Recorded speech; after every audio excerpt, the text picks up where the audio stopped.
জৈন্তাপুরে উপজেলা পর্যায়ে জাতীয় প্রাথমিক শিক্ষা পদক প্রতিযোগিতা 2025 অনুষ্ঠিত হয়েছে।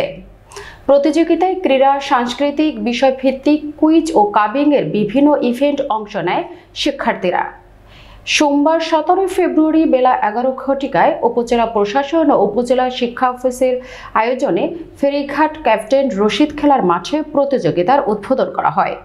এ সময় অনুষ্ঠানে জয়ন্তপুর উপজেলা নির্বাহী কর্মকর্তা জর্জ মিত্র চাকমার সভাপতিত্বে প্রধান অতিথি হিসেবে উপস্থিত ছিলেন জয়ন্তপুর উপজেলা পরিষদের সাবেক চেয়ারম্যান ও জেলা জামায়াতের সেক্রেটারি জেনারেল আলহাজ জয়নাল আবেদিন।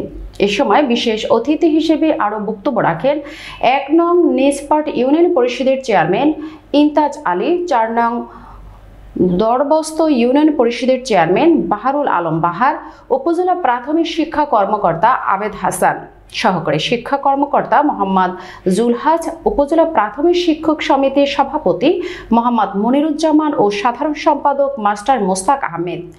দিনব্যাপী ফেরিঘাট ক্যাপ্টেন রশিদ খেলার মাঠে ক্রীড়া প্রতিযোগিতা শেষে ব্রিগেডিয়ার মজুমদার সরকারি প্রাথমিক বিদ্যালয়ের মাঠে সাংস্কৃতিক প্রতিযোগিতা ও পুরস্কার বিতরণী সম্পন্ন করা হয়।